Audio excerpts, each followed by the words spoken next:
آپ سے آغاز کرتا ہوں. پہلا سوال یہی ہے کہ نون لیگ نے جے آئی ٹی کی اس رپورٹ کو تسلیم نہیں کیا ہے, سراسر مسترد کر دیا اور کہا ہے کہ یہ پی ٹی آئی کی رپورٹ ہے. کیا یہ پاسبل ہے؟ دیکھیں, پہلی بات ہے کہ آج کے دن نون لیگ کا جو اخلاقی جنازہ تھا وہ نکل چکا ہوا ہے.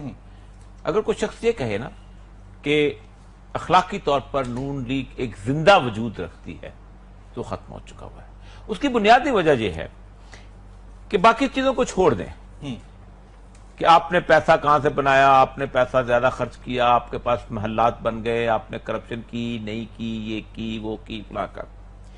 3 بنیادی الزامات ایسے ہیں کہ جو روز روشن کی طرح واضح اور ثابت ہوئے ہیں, جو کسی بھی مہذب معاشرے کے اندر ہوتے تو ایسا شخص جو ہے وہ مردود کہلاتا. میں صرف 2 فقرے مریم نواز کے بارے میں پڑھتا ہوں.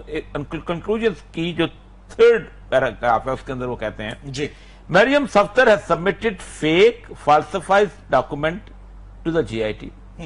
اس نے جھوٹے اور من گھڑت ڈاکومنٹ جو ہیں وہ جے آئی ٹی میں بھیجے, which is a criminal offense, جو ایک مجرمانہ جو. These documents are decoys to manipulate the fact and camouflage the truth. right.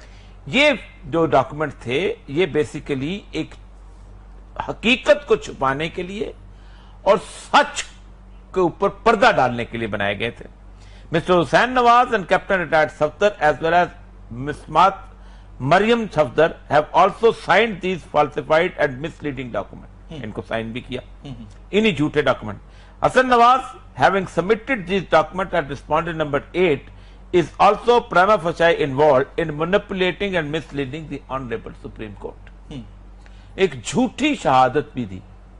اب پرائم منسٹر نواز شریف, محترمہ مریم نواز, حسن نواز اور حسین نواز کسی اور چیز کے مجرم ہوں یا نہ ہوں, عدالت کے سامنے جھوٹ بولنے کے, فیک ڈاکومنٹ پیش کرنے کے, سچ کو چھپانے کے, غلط جھوٹی شہادت دینے کے مرتکب ہوئے ہیں.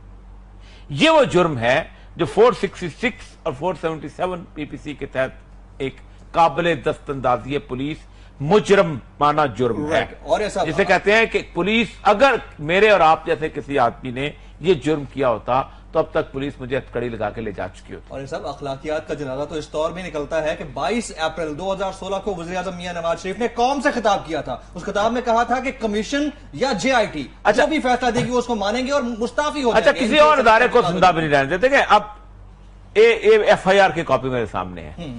حجازی صاحب کے اوپر بھی انہوں نے ایس سی سی پی کے چیئرمین جو ہیں ان کے اوپر بھی 471 پی پی سی کی دفعہ لگائی, ایف آئی آر ہے ان کو گرفتار کرنے کے لیے.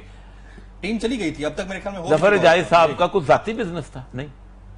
انہوں نے پرائم منسٹر صاحب کی ایک چودھری شوگر مل جو ہے اس کی جو منی لانڈرنگ جو اس کے اوپر ہوئی تھی الزامات, اس کی تحقیقات جو تھی وہ بیک ڈیٹ کے اندر 2016 یا 2013 کے اندر ان کو کہا گیا, اور ان کو اندازہ نہیں تھا کہ آج کل ای میل جو ہے اس کے اوپر ڈیٹ ویٹ پڑ جاتی ہے. ہاں جی بالکل, مطلب جہالت کی انتہا ہوتی ہے نا. پھر اس کے بعد جن بچوں نے ای میل کی تھی, ماہین اور اس نے, انہوں نے بتایا کہ ہمارے اوپر پریشر ڈالا تھا. اب یہ سپریم کورٹ نے کہا ہے کہ یہ کیس رجسٹر کیا جائے, ایف آئی اے کی باقاعدہ.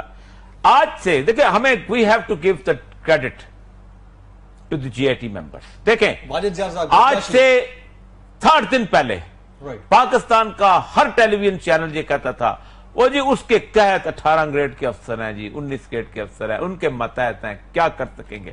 جتنا ان لوگوں کے اوپر تھریٹ تھا, جتنا, یعنی کتنا بدقسمت ملک ہے یہ کہ ایک ادارہ تحقیقات کرتا ہے اور اس تحقیقات کو منظر عام پہ لے کے آتا ہے, اور وہ تحقیقات کرنے والے جو 4 یا 5 لوگ ہیں وہ سپریم کورٹ کے سامنے مؤدبانہ درخواست کرتے ہیں کہ ہمیں اور ہمارے بچوں کو تحفظ دیا جائے, پروٹیکشن دیا جائے. بالکل, وہ یہ گنڈوں کا ملک ہے, یہاں گنڈے بادشاہ بیٹھے ہوئے ہیں. نہال ہاشمی جیسے لوگ ببانگے دوہل ان کو دھمکیاں دیتے رہے. یعنی کوئی بات ہے کرنے کی کہ ایک آدمی جو ہے وہ سچ کے اوپر آ کے کھڑا ہوتا ہے, تم اس کی جے آئی ٹی کو, آج 4 وزیروں کا میں دیکھ رہا تھا جی, وہ جو عجیب و غریب قسم کے, کوئی بندہ جے آئی ٹی کے میرٹس پہ گفتگو نہیں کر رہا.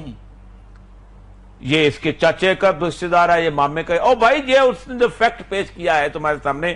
اب حیرت کی بات یہ ہے کہ